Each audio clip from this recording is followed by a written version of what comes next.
Hello my beautiful little Moglets. So I wanted to get a quick video out because I'm not sure when the next time I'll be able to will be. If you didn't see my community post, we're moving this week, specifically tomorrow. So pretty much right after I post this video, I'll be packing up my monitor and all my stuff and everything, and the movers will be here tomorrow. And also I'm not sure how the internet will be there because it's in a slightly more rural, I don't know how to freaking pronounce that either, damn, place. I mean, even though it's like 20 minutes away from the largest city in the country, Vienna, Austria, the internet options out there are pretty atrocious, and since everything else would have taken 2 weeks plus, we're going with like an LTE option where we're basically using a SIM card with the router, and I have no idea how that's going to turn out.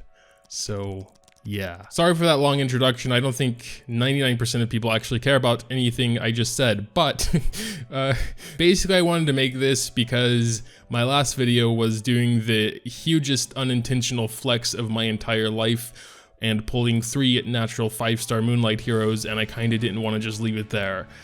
I have kind of raised them all to 50. I mean, we got Seaside Bellona to 50. I'm thinking she's going to be the first one I'm going to 6-star, but I kind of want you guys' opinions on it because I've been torn between doing Ball also. On the one hand, you know, when I would get Ball to 60 and give him a bunch of Moglets and everything, then I still have the option when he does get nerfed to get all of it back, right?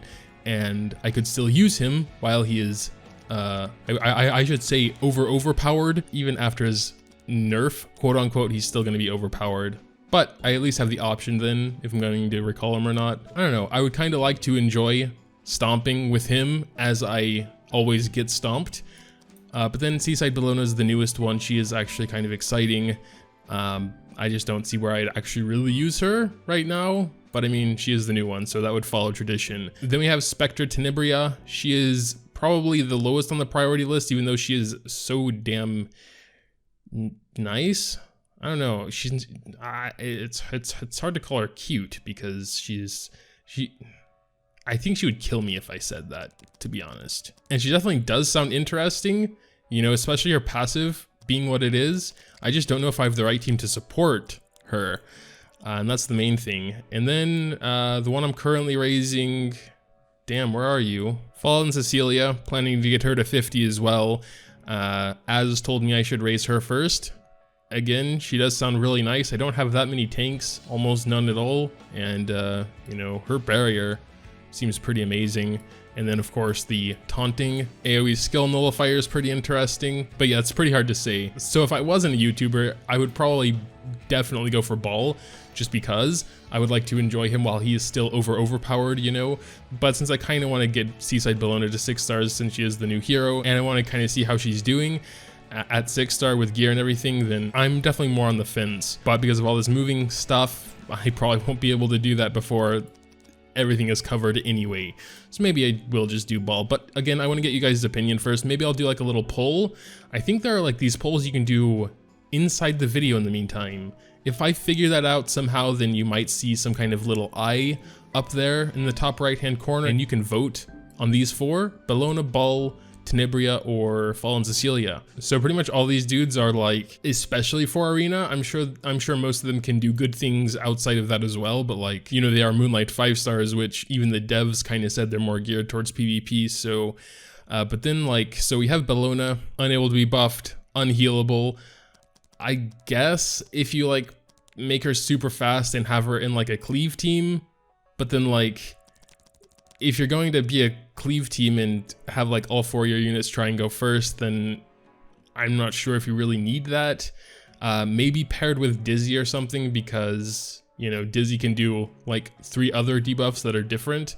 So they would just be like completely full of debuffs. Just make sure there's like no Destina, I guess. And then of course, Ball doesn't need any introduction, you know, 25% combat readiness when I would raise that. Oh, also, I should mention that I used all my Moglets literally less than 24 hours before pulling these 3 5-star Moonlights. I just decided to say flip it, and I spent a lot on Biken. I believe I got both of these to 5. I think I got Bellona's ult to 5. Celestial Mercedes, I'm not sure if that was already 5, but I got that to 5. Angelica, I raised both of her skills to 4. I told you I'd be investing some Moglets in her, and I did. I haven't really noticed a massive amount of much more healing, but I'm sure it's there. So now I have like almost no Molagoras to raise any of my new 5-star Moonlight heroes. I guess I just accepted the fact that I'll never get any, and I don't need Molagoras because I won't get any good heroes ever. But yeah, so now I'm in a bit of a predicament. 25% combat readiness for Ball every time it's not his turn, pretty much. Then you can put everyone to sleep, and then when they're asleep, boom, critical hits. So you could like build maybe an AoE with just crit damage and no critical hit, even though it's kind of risky because they could resist it or not even have an effect, because I believe that only goes up to 80% chance to sleep, and that's definitely not guaranteed at all. But yeah, Bala is one of the only ones I avoid regardless of the rest of the team. If he's in there, I'm like, nope, out of here. And then there's Cecilia, of course, which I actually don't find too threatening on defense, but maybe I just haven't run into any good ones.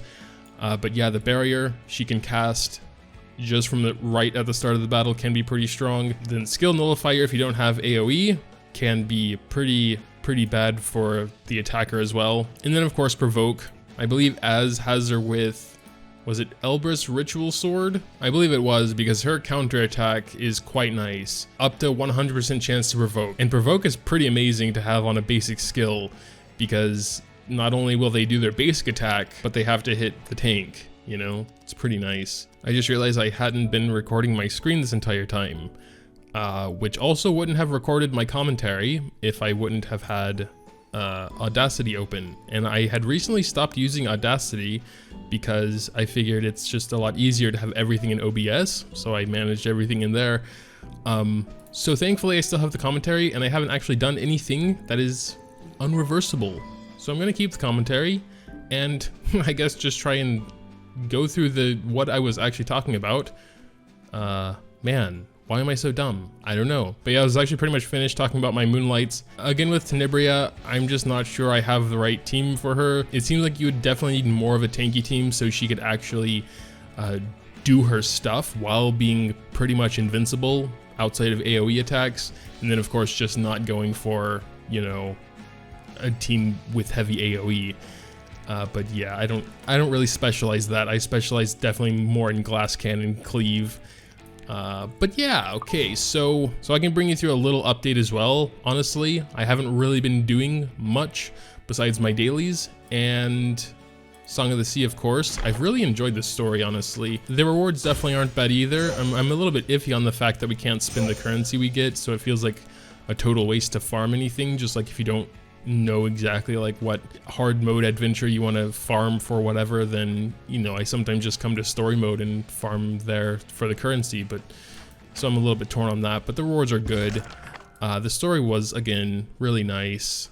Definitely felt pretty bad for the Blue Mermaid. I completely forgot her name because I'm just really horrible with names in general, but you know who I'm talking about. Also, I don't really want to spoil anything for those that haven't, you know, gone through it yet, even though it is like here for a while. I went ahead and did Automaton Tower on the first day. I'm not sure if I mentioned this already, but you know, since you get 5 galaxy bookmarks on floor 100, I spent them immediately because I believe everything you spend before the 2nd of August, you get 50% of that back. So I was like, yeah, let's do that. I of course didn't get anywhere close to the top 100 because people out here doing this in like under an hour, like 12 took an hour. I guess all these guys took even less than that, which is pretty crazy to me. But yeah, I guess you were like, some people can be super efficient, like maybe they made a super DPS Dizzy, just use her basic skill up until like floor 50. I have no idea, but pretty cool. So Hellraid, I haven't been doing anything with. Obviously I have 12 of these charms. I'm still waiting for the other bosses to get here, but I'm not even sure if that's a plan anymore. I believe the update should be actually dropping pretty soon with those buffs Come back soon. that we were talking about, or are all those changes like on that September 2nd update? I know the nerfs aren't until like early September, but I think the buffs might be sooner. I kind of forgot on that. How's our guild war doing? Last I checked, we were actually winning, not by a lot, but now we are still winning, actually by a lot now. Good job, guys. But yeah, I suppose that'll pretty much do it. Just a little bit of more secondhand flexing about my 3 5-star Moonlights. Hope you don't mind too much. But honestly, really just kind of want to get you guys' opinion because I'm torn between all 4 of them, honestly. Maybe except Tenebria, but I mean, if a lot of people request it, then I'm probably going to do Tenebria, you know. There might be something I don't quite see in her yet. Maybe I do have a good team for her. I don't really know much about Moonlight 5 stars because I never cared too much about them. I mostly avoid them when I see them too many times in arena, and since I figured I'd never have them, I just never gave them too much attention, so I'm quite a bit of a noob in that front. But yeah, make sure to tell me what you think in the comments down below. If you have anything to say, add, whatever, drop it all down there. Leaving a like to enjoy is always greatly appreciated as well. Thanks, as always, for watching, and until next time.